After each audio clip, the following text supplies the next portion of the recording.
Well, hey everyone. Thanks for joining the Marketing Share podcast. I'm your host, Alec Cheung. With me is my co-host, Barb VanSomeren. Hello, Barb. Hey, Alec. All right. So, Barb, talk to us about our guest today. Give us the intro. We have our first CFO guest on the show, which is pretty cool. Yeah, I just really love this guest. He's so fabulous. I've worked with him. Actually, I've only worked with him on some startup business, but we were in the same company, different divisions a while back. His name is Darren Ferry. He's got a great background as a CFO, and it's so important for CMOs to have good relationships with their CFO. Yeah. I thought it would be great to have him on. Plus, Darren actually has a company called the Thoughtful CFO. So he does fractional work in that space. And we've had guests that are fractional CMOs on before. So I thought it'd be great to hear his perspective on how he works. And I think one of the really cool things about Darren is he's also been in the GM seat. So he understands both the finance side of a company, right? And also the sales and commercial side of it. So he brings that really strong combination together for guests, and I know they'll find it valuable. Yeah, I think that's really cool. Not only has he been a GM, but he's actually, carried the bag as a salesperson. And I don't think you find that many finance people that have had that background. So I think that's going to be really cool to hear his perspective. I like that we can kind of hit two angles with him, both the fractional CFO side, and how do you use that, but also his advice as a finance person for marketers. Like, how do you make that relationship work? How do you leverage your finance person? How do you help them? I think that's going to be a really cool part of the conversation. Yeah. All right.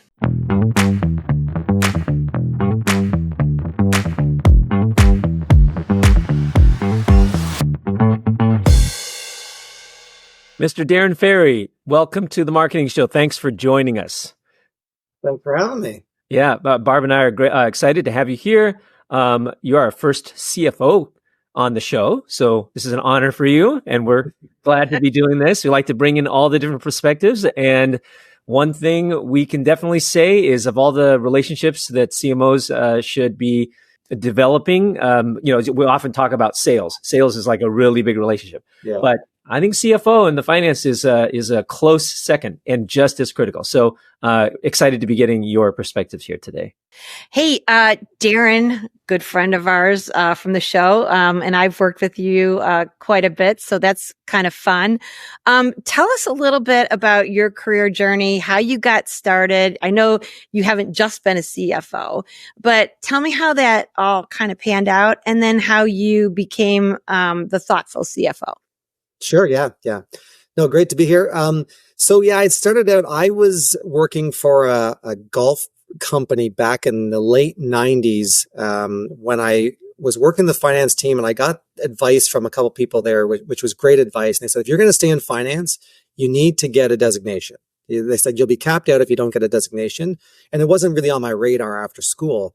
I really respected these two individuals. And so I went ahead and got my accounting designation in 2002 is when I finally got it, and started it with a finance team, with a company in the hearing industry, and worked my way up in that company over the course of 20 years. So I started out kind of at the low level, and opportunity knocked about 3 years in when I was actually getting a little bit of itchy finger there to get out of there.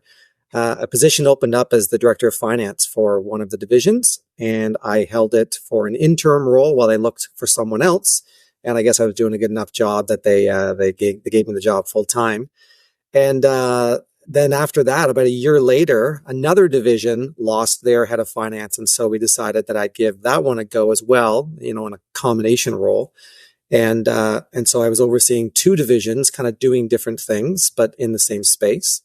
And I ended up in that position for about 12 to 14 years, kind of heading the finance team.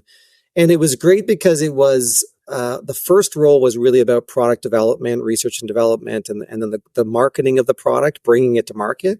And the second division was really about in-market. It was taking the product and then selling it within Canada, within the Canadian market. So I got to see the whole perspective, which was amazing. Great learning experience to see all of that. And later in my tenure in that role, I kind of migrated more towards the Canadian market. That was a little bit more happening. There was more going on day to day sales on a regular basis. And I started to get into customer facing events and activities, which actually led me to take on a sales role. I ended up leading the sales team for this division for almost a year before I was promoted to the managing director position, overseeing the whole division across Canada. So in that role, I was able to, oversee all of the functions of a company: sales, marketing, tech support, customer service, logistics, finance, and operations. And that was a great learning experience where I got to see how it all goes together and how you've got to bring it all together to make it work. And so when I left that company, I thought I was well positioned to help small and medium-sized businesses run their businesses, both from a financial perspective, but also beyond that, because I've kind of sat in that seat overseeing all of those things. And so about a year ago, I started my venture, The Thoughtful CFO, where I'm offering fractional CFO services to small and medium-sized businesses where I really can have an impact, including startups that are trying to get off the ground. And so that's been my journey to get where I am, and I'm really enjoying this new venture. That's a great background, Darren, especially the part about you having roles outside of finance, and then yet now you're back in finance. So you don't, at least I've not worked with too many CFOs that have sales experience, like actually, holding a bag. Right. So that's pretty great. I'm sure it gives you a unique vantage point, having been on both sides. The perspective of, being able to kind of empathize with what's going on out there, and just to see, it's one thing to expect certain targets to be met and things like that. It's another to then be on the hook for the team that's out there with customers when they're putting up objections and they're asking questions and they're maybe not, buying at the level you'd like them to be. You get a good perspective of it. I also like your name. I got to say, The Thoughtful CFO. It's catchy. It's got a good marketing spin to it. Well, you know what? There's a story there. I've got to give my wife all the credit because my very literal finance brain, as I was thinking about this, I was looking for all these finance buzzwords and things like that. And she kept bringing me various ones that were in line with what I was looking for. But she actually said, I've got one that I don't think you're going to like, but I thought about it. And so she presented it to me, and I just sat there and thought for a second. I was like, not at all where I was going, but the reason I think she thought it fits and I think it fits is because it's kind of got a double entendre, right? It's like, I think of myself as being innovative and an idea guy and that sort of stuff. So thoughtful that way. Yeah. And then, I think also I'm a big culture believer, and in my leadership, I'm trying to empathize with people and help them develop their career. So it's the thoughtful aspect there. Mm-hmm. And when I pitched it to a few people, nobody said, "Oh, that's not you at all." They were all like, "Yeah, that kind of fits the bill." So it worked out. So I'm really happy with it. But my wife gets all the credit for it. All right. Well, so you've officially given her public credit for it because you say it on a podcast, so you get some extra brownie points there. I even think I want to ask you a question about fractional CFO, but you could have the thoughtful CMO, you could have a thoughtful COO. I mean, there's almost like a exactly. brand expansion thing here that you could do. Yeah, exactly. Right? This is our new team. Right? This is our new team. Exactly. Yeah. I love it. But so talk to us a little bit more about just fractional CFO. I mean, we've had some fractional CMOs on this show. Yeah. You're our first fractional CFO. Just give us what's your take on when does it make sense for a company to utilize a fractional CFO? What are the telltale signs of that? Yeah, it's kind of the stage they're at or the things that they need, right? I get this question a lot. And with startups particularly, I've found when I talk to mentors and incubators, that startups tend to wait too long to bring finance people in. It's not the thing that they think they need right away. They need R&D or they need sales or marketing. But the reality is, everybody gets into business for the sake of making money and trying to generate profit. And so I think it's funny that the first thought is not, I need to manage that well, right? I need to make sure the finances are in order. And while I go and generate profit or revenue, that I keep as much as I can. But I think many people look at finance and think of it as backwards looking, right? As scorekeeping, compliance, tax. Whereas it is those things, and those things are important, but there's a whole forward-looking, future-looking part of finance that I think fractional CFOs can help out with. And it's the creating the future. It's the projecting, your revenues and your sales and your metrics and things like that. So when's the right time? I get this question all the time. When you're starting to make some pretty significant strategic decisions that are going to have financial implications, that's the time to bring in someone, in a role like this, because good ones will have good insight about whether it's the right time to hire on a resource or to engage in a certain commitment or whatever. And if they just save you from making one faux pas, they'll cover their own cost, right? I have seen this where some startups and businesses have signed on to things that maybe were a little too early for them and came with a significant cost. And if those things could have been avoided, they could have saved some cash and generated and used it in a different way that might have been more effective. So the right time is really when you're starting to make those strategic decisions. The great thing about fractional is it doesn't come at the same cost as hiring a full-time resource, right? So if you can kind of lever that a little bit and be able to afford some portion of it, it can really benefit you in the long run. Yeah. We have worked together on some very young companies, right? And I think sometimes a founder might get worried, like, oh, I don't have my funding yet. Like I can't, hire you yet. But really, I have found, and maybe this is your case too, is it the case that you can kind of jump in and jump out? Because everybody needs a pitch deck and everybody needs a pro forma that makes sense and everybody needs a financial direction. So I would think that work needs to be done from the get-go, because when we start a business, we must start thinking about where it's going, right? And so you help with that whole picture. Yeah, you're exactly right there in the startups, right? I mean, you can go and take your pitch deck to investors and tell them about the great idea and the market potential and all those things.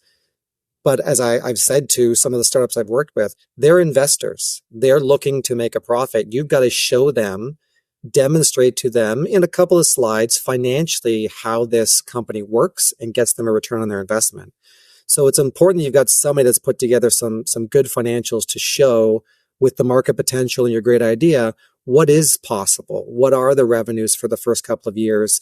How do you scale up and how are you going to get there? So to engage a financial professional that can do that, it just gains you credibility with investors, right? That you've got somebody you can leverage in whatever capacity, maybe it is part-time, but that you've got someone on the nut for the finances and you can go to when you're trying to figure out, how to scale up. And also when you're looking to make those strategic decisions that you don't make a bad one because you've got good advice on, is this the right time for it or not? So yeah, it's a little counterintuitive, I guess, because you don't have a lot of money, you're trying to get it. But it helps with credibility, I've found, is once you've got some good financials in there for investors and they can see, you've got someone on the team there that I can rely on. If I give you money, that's a big stepping stone for you to actually get the investment. Yeah, I have found too that this is why you have experts in different functional areas, right? So for example, when you have worked on some of my businesses or our businesses on this, you ask questions beyond finance. How does this product work? Tell me about the product sale. And so I think that again, speaks to your well-roundedness and your total, business view, not just the financial, because it is more than a pro forma, especially for a first startup. You're asking all those questions that probably investors will want to know as well. So I think that provides a really good balance for that, owner or CEO. Yeah. So, maybe you relate to this. I won't name the company. The company that I come from, every year I was engaging in a budgeting process where we needed to go and present our plan for the year. And it was like a battle. Like you had to be prepared, right? You needed to know your numbers. You needed to know the drivers of your business. And very early on in my role, when I was attending those annual meetings, I saw some people not prepared and some people prepared. And I never wanted to be one of those people that was ill prepared to go in front of the executive board and try to answer questions about your local market's business. So it's always about, the numbers have to have the details below them. And so I was very much a bottoms up guy where I wanted to understand the key assumptions that led to the numbers and built up the financial picture. So it's now worked out very well for me, right? When I work with companies now, it's like, we can make assumptions and we can make estimates that will inform our financials. And if anybody asks questions about it, we can trace it back to go, well, here's why this number is what it is. It's because it's based off of these key assumptions. Let's talk about those assumptions. Do you agree with them? Disagree with them? We can go back and forth. But it shouldn't just be, well, that number is that number because that's what we just decided. There should be some underlying logic to it.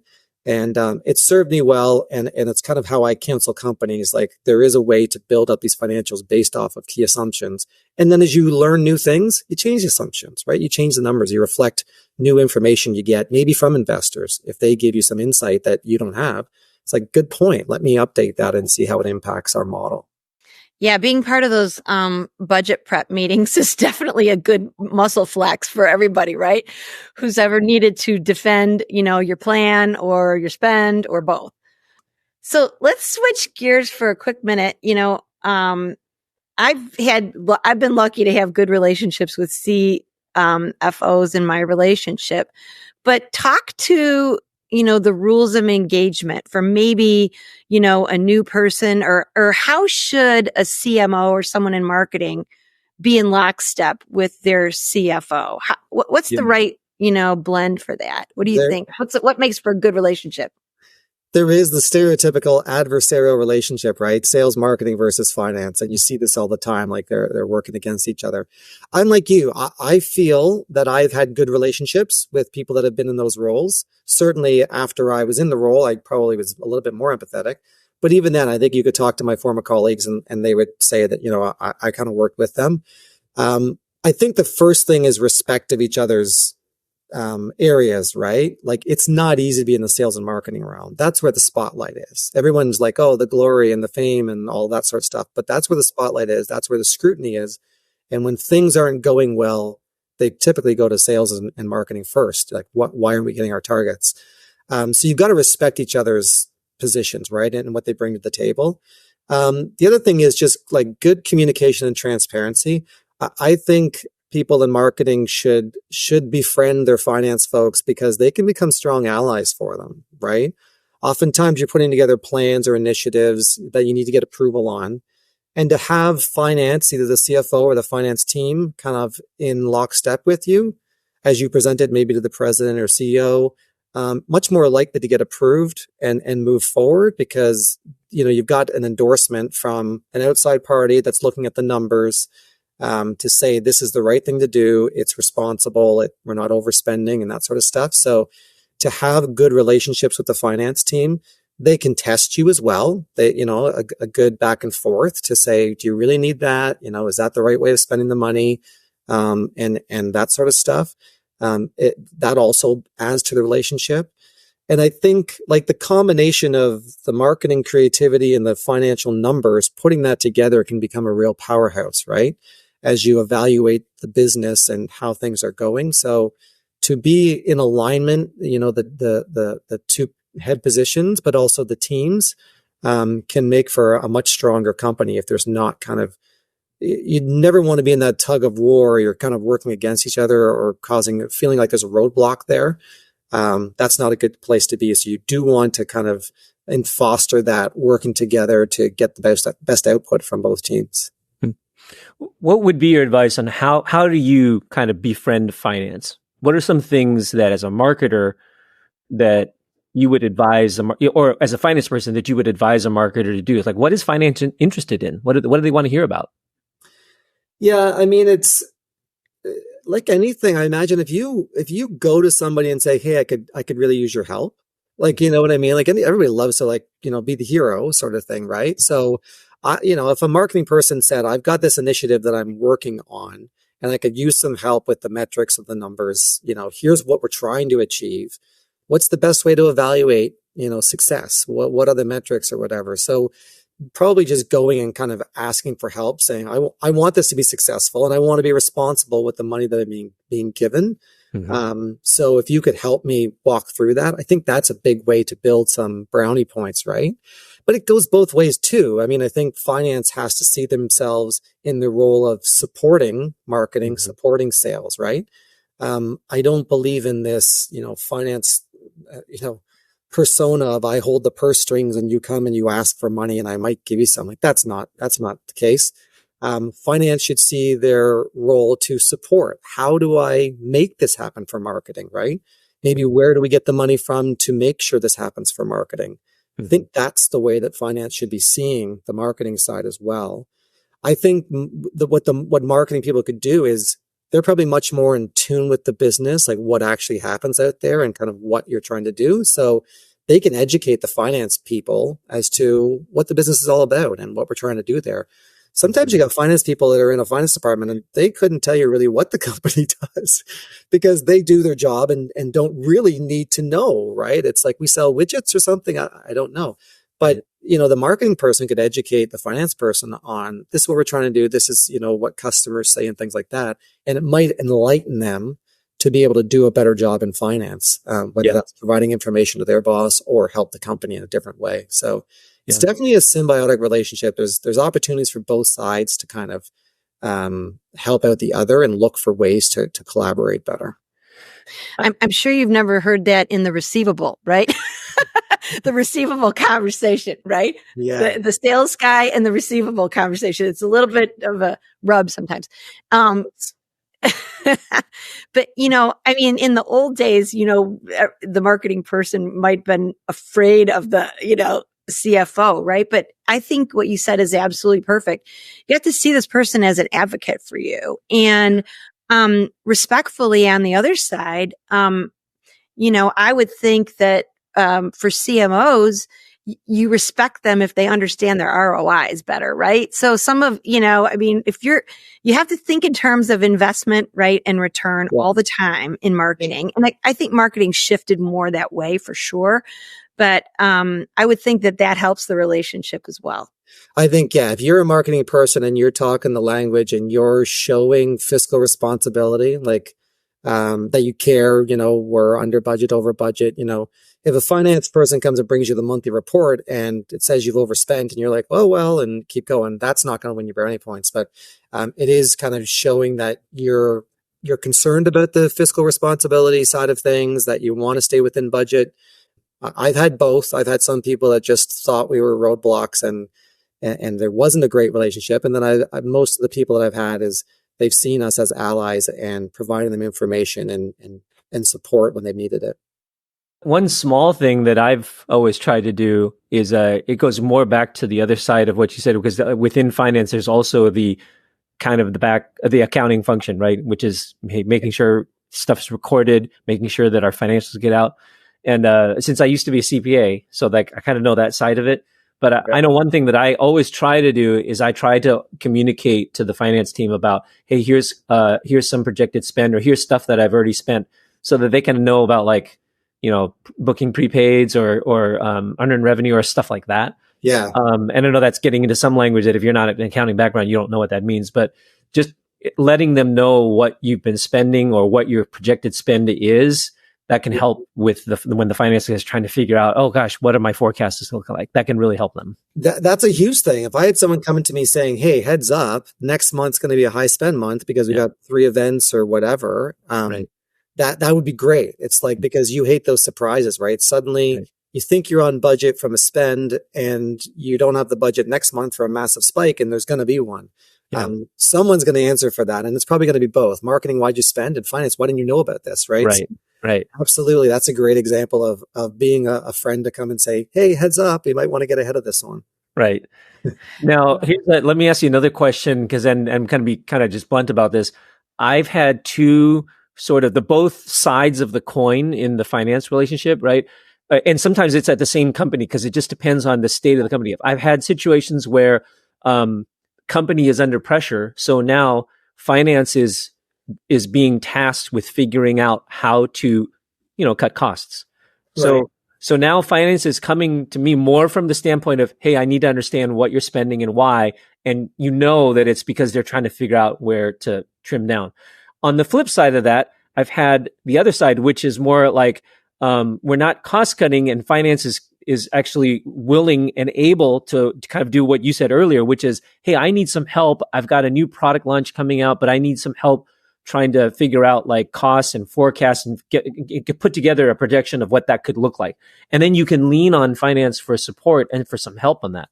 It's great when you're in that scenario, it's not so great when you're in the previous one, right?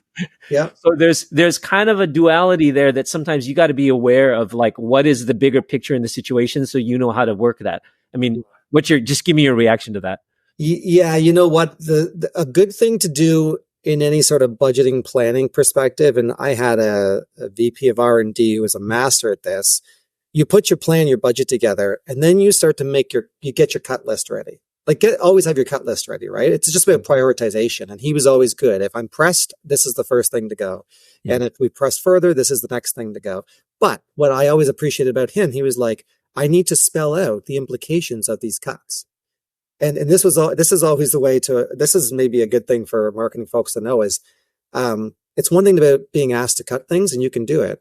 Be ready to say, just so you know, if we cut that, that means this doesn't happen. And oftentimes you'll get maybe a CEO or a vice president going, oh, I think that's very important, right? So spelling out what the cut actually means in terms of activity or return is a great thing. And this VP of R&D that I worked with was fantastic at it. He's like, I'll have to decommit from, he used those words and I loved it. I'll have to decommit from this or decommit from that.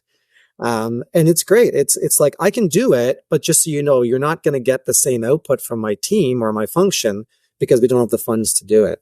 So, that's maybe a tidbit for marketing folks. If they're pressed, have that cut list ready, but then also have the implications of that cut list so that they can spell it out what it actually means. I would offer to our marketing leaders on that one, hey man, everybody gets the budget approved at some point. And to your point, have the cuts ready just in case, because sometimes things don't always go according to plan, right? On the business side. Question is, are you seeing where the business is going? Because if you're seeing where the business is going, you know that the cut ask is coming your way, right? So, you have to anticipate plus or minus, right? How things change, right? Here's the thing on that. Like I found, I talked about this annual process I'd go through that was just like, the battle or whatever. In my early days, there was almost this commitment between senior leadership and the people that came to get their budget approved. You deliver me the top line and you can use, you can hit your OpEx budget, right? You get that money. I really respected that. I knew that when we left and we went back to our business and we were trying to get things done, that if we hit our top line, we will be allowed to spend what we had forecast.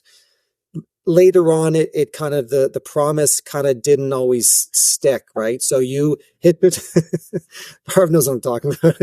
You hit your top line and then maybe the company overall isn't doing what it needs to be. So everybody's got to make a cut. And so then there's much less incentive there to kind of, be honest in the process, because you almost want to add a little bit more because a cut might come despite your best efforts, right? So to the extent that a company can kind of like make a commitment to each leader that's getting a budget approved, like, you deliver me what you're telling me you can deliver and you can have this. And if someone else can't, I'm going to take it from them and not a cut. It's not always black and white like that. I understand that, but I did appreciate in my early days knowing that as long as I did what I committed to doing, I was going to get my share. Yeah, I think that's the best case scenario. But the reality of it is, in a world where, global roll-ups are all over the place, they're managing multiple brands and managing, APEC, right? Europe and North America. Those things will happen from time to time. Yeah, for sure. Yeah. Okay. Let's shift. Maybe we should shift gears for a second. So let's get back to our little fractional. What do you find? Because Alec and I have worked in the fractional space as well. What are you finding some of the pros and cons about being fractional in working with your companies, your clients? What just, like if you were preparing people and thinking about what the relationship looks like, what is the pros and cons from your perspective on the actual person, and then pros and cons from the company side? Yeah. So, for me, this fractional venture that I've gone on, there was a number of reasons I went. I'm looking for more flexibility in the kind of second chapter of my career. Appreciate, me too. Yeah, right. I appreciate the importance of time, a lot more. Wanting to be able to be more flexible with my family and social life and things like that. But on the flip side, the flexibility goes both ways. Then I can be like last night, I can be working from 10 to midnight, on things that I need to get done. So it goes both ways. So if you like that flexibility, a fractional role or a fractional world is good for that. One of the things I was craving as I entered this, because I was in the same industry for so long, was variety, was working with different companies and different industries and bringing what I know and my expertise to them that maybe they hadn't seen before, particularly with small and medium-sized businesses, because they don't always have access to all of the opportunities that I've had access to over my career. Like my former company, I got to do so much, learn from so many great people, and be exposed to so many models and techniques and tactics that I really want to impart those on the companies I work for now, right? I want to show them what can be done. And so you can go into a small company and look like a hero because of the things you're able to bring them and teach them to do. So if that's important to you, like I absolutely think that that's a great side of this.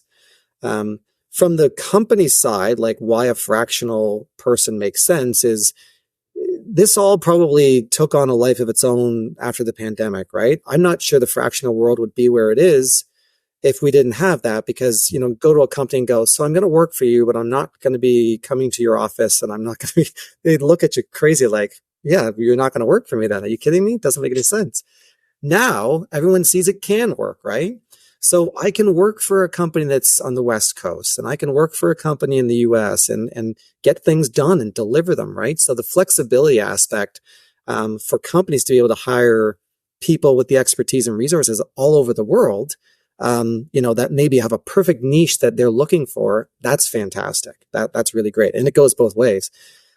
Cost, fractional, so the cost is different, right? When I talk to clients, I go, look, I have all this experience, all this expertise, and you're not paying a full salary to tap into it. So that's awesome, because if you do have a particular need that comes up in something, you can reach out to me, within the confines of our arrangement. You could pick my brain on it, and you can get the expertise and experience that I've had, and I'll kind of give you advice and guidance, but you're not having to pay for me full time all the time. Right. So that's a big bonus for the companies. I think they get access to expertise at a very affordable rate.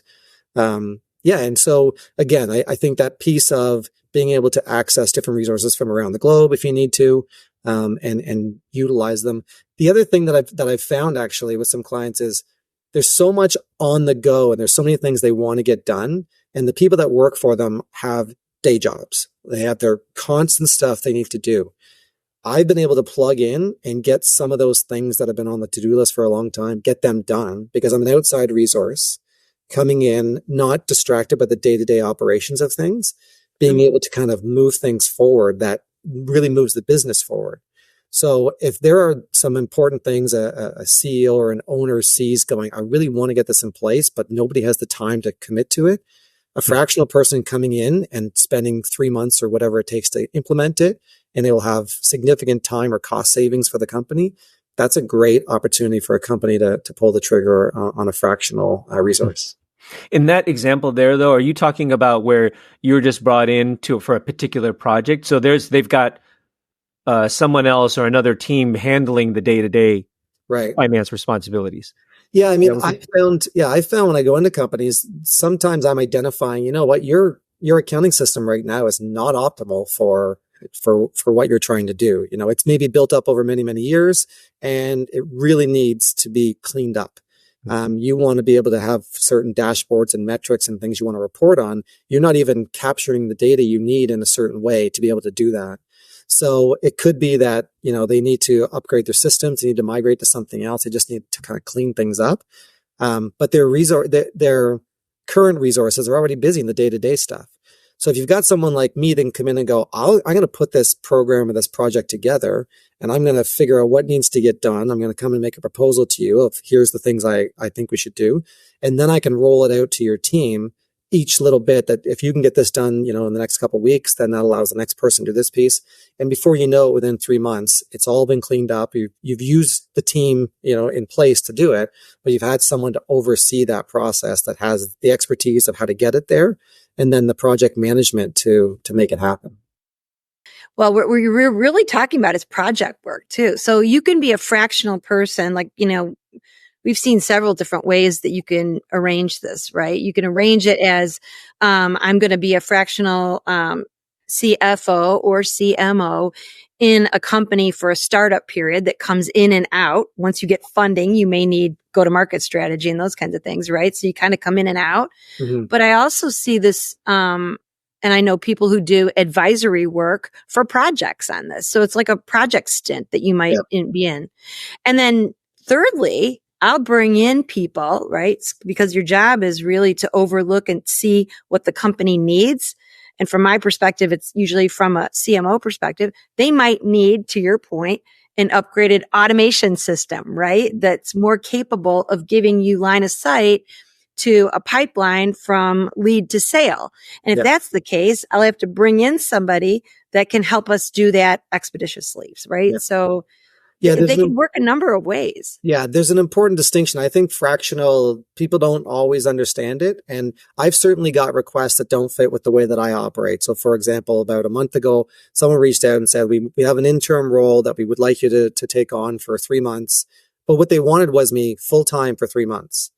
Well, I have clients, right? So some people will operate that way where they'll take on a fractional role for a certain time period, but it's essentially a full-time role for a fractional period, I guess. Mm. Whereas that doesn't work for me because I have ongoing clients, right? So I need to have, I only have so much capacity. So if you're interested in doing this kind of fractional work, you could go one of two ways. You could go, I would, plug into a company for 6 months, maybe an interim CFO role type thing, and, take care of things or work on a project or whatever, and then move on to my next stint. But you're working kind of full time in that, right? Mm. The problem with that, I think, a little bit is you may have some lulls between your engagements. Whereas what I do is I work, consistently with my clients, in a certain portion of hours per week or per month, working on things. And it takes kind of as long as it takes to get it done. But I've got a number of clients on the go at one time. So, you can kind of do it a number of ways, like you said. Yeah, it's good to have a perspective on that. So last one.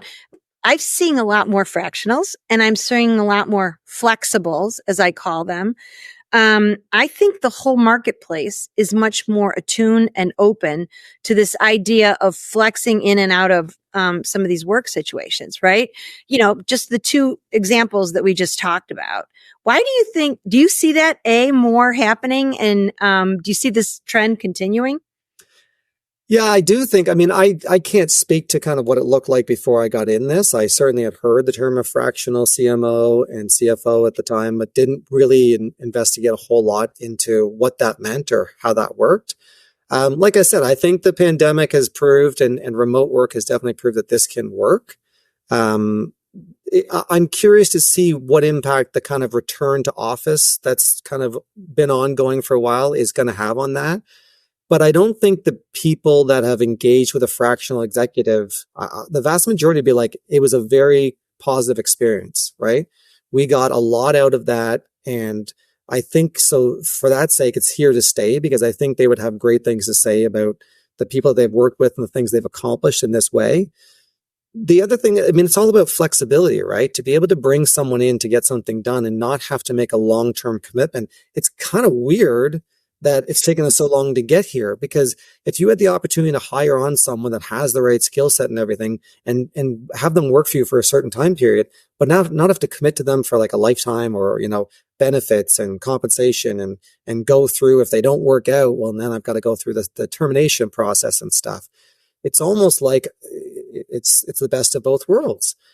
It's also possibly a good way to test someone out. Like I've already been kind of floated like, well, would you come work for us full time?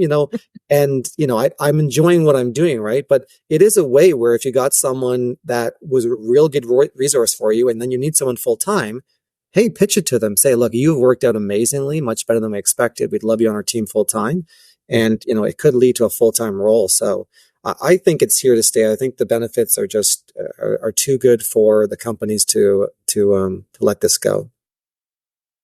That's good to hear. We're in that middle of that work too, so it's promising, or it's encouraging to hear that. We're flipping back a little bit here, but maybe let's kind of end with just a general question, kind of going back to just your role as the CFO vis-a-vis the CMO or the marketing function. And especially given the fact that you have had sales experience, you've had experience outside of being finance, which I love. What general tips or recommendations or any insights would you give to a marketing person, especially maybe like a new marketing? A lot of our listeners and kind of a lot of who we target with this podcast are first-time marketing leaders, or even just a startup, like a founder who now finds him or herself responsible for marketing and has never really done marketing. Mm-hmm. From your vantage point as the CFO, right? Any tips or just advice that you would give to that marketer? Yeah, Barb, I think you touched on this a little earlier in the conversation, where I think marketing has evolved and there's a lot more numbers and metrics in marketing now than I remember there being kind of early in my career, right? And so someone that's new to the marketing space, if they've got the mind for it, particularly if they're kind of numerical or metrics driven or really good at that, marrying the creativity of marketing and that sort of side with the numerics can make you an invaluable resource. Like I've often felt that I've been lucky that I have the finance side of my brain, and then I have, been able to have the extroverted personality and the drive for sales and that sort of stuff. I do get a lot of comments on that. Like you don't typically see that. And so that's been helpful for me. So a marketing person that, is really good at the marketing stuff and then also can really pull in the metrics, you can show up extremely well in a company, I think, if you're leading the initiatives and then you're reporting back going, we met all our metrics, we did this, we did that. And you show that financial literacy combined with that, right? That's gonna catapult you, because then I think people will see, okay, not only can you get it done on the marketing side and all the activities and initiatives and everything you've got to do over there, which is a ton, but you're also able to report back to us and say what worked, what didn't, what you change. So that would be a big one. I think I made the comment before. I think the numbers and the creativity coming together, for a CMO and a CFO working together is powerful, but have that in one person as well is also super powerful. So maybe the lesson for someone who's maybe in marketing but not numerical or whatever is they may want to bone up on those skills, right? Because you'll be called upon to use them and you'll be expected, right? So if you're really strong on both of those, I think it will serve you well. Perfectly said. Perfectly said. Darren, thank you so much for being with us today. It's been a pleasure and always fun to talk with you and hopefully work with you further. Yeah, thank you. I appreciate it. This was definitely fun and a little different than things I've done in the past, more focused on marketing, but hey, this is the way it is. And I'm pulled in different directions and I love it. I love the variety. So appreciate it. So for people who want to get a hold of you and tap into your expertise, because I think there's going to be quite a few, where should they reach you at? I'm on LinkedIn quite a bit, and I do try to post every week, to be honest. I like to put up my thoughts and kind of recommendation stuff there so they can find me there. My website is thethoughtfulcfo.com. So they will find kind of my background there, the services I offer, and maybe some of the pain points I'm trying to address for people. On there, they'll find my email address. So if they have any questions or want to reach out, or do it on LinkedIn, they can certainly do it. I'd love to hear from them. Great. Thanks so much. Thanks, Darren. Both. Take care.